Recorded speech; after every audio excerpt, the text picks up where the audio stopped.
who really love me for who I be. Today, I go test everybody. There was once a wealthy businessman named Daniel. Daniel had everything money could buy. He lived in a beautiful house, drove expensive cars, wore expensive clothes, and had a successful business. But despite all his wealth, Daniel had one question that kept troubling his heart. He often wondered, if I lose all my money today, who will still respect me? One morning, Daniel decided to find out. He removed his expensive clothes, wore an old and dirty outfit, put on worn-out sandals, and carried an old bag. He looked at himself in the mirror and smiled. Nobody would ever believe that the poor-looking man standing before them was actually one of the richest men in the city. Daniel left his mansion and walked into the busy city. For the first time, people looked at him differently.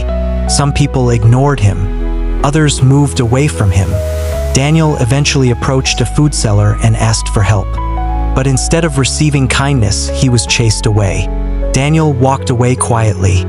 His heart was beginning to understand the answer to the question he had been asking. But then, something unexpected happened. A woman named Amara noticed Daniel sitting alone by the roadside. Unlike everyone else, she did not look at his dirty clothes. She looked at his face. She asked if he was hungry and offered him food and water. Daniel was surprised. He wondered why someone who had so little would be willing to share with a stranger. Amara simply believed that being poor did not make anyone less human. She even invited Daniel into her modest home and offered him a place to sleep. Daniel could hardly believe what was happening. He had spent years surrounded by wealthy people, but the person showing him the greatest kindness had very little herself. Later, an arrogant businessman named Emeka arrived. When Emeka saw Daniel dressed like a beggar, he mocked him and treated him with disrespect. But Amara stood up for Daniel.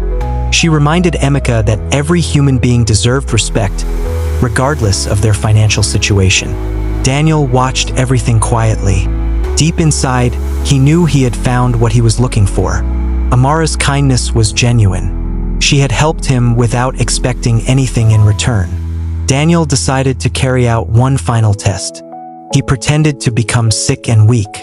Without hesitation, Amara rushed to help him. She did not ask how much money he had.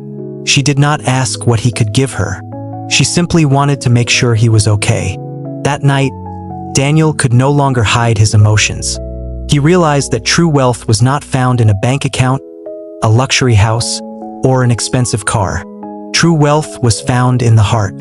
Before sunrise, Daniel quietly left Amara's home. He returned to his mansion, removed the old clothes, and dressed himself in his expensive suit once again. Then he returned to the city. When Emeka saw him, he was shocked. The beggar he had insulted was actually Daniel, the wealthy businessman everyone respected. Amara was also surprised when she discovered the truth. Daniel explained that he had disguised himself because he wanted to discover who would treat him with kindness when they believed he had nothing. And Amara had passed the test. Daniel rewarded her generously for her kindness. He also taught Emeka an important lesson about judging people by their appearance. That day, everyone learned something they would never forget. Sometimes, the person you look down on today may be the person God has chosen to bless you tomorrow. Never judge a person because of their clothes, their appearance, or the amount of money they have. Because money can make someone rich, but a good heart makes someone truly wealthy. And that was the day Daniel discovered that true wealth is not what you have in your hands, but what you carry in your heart.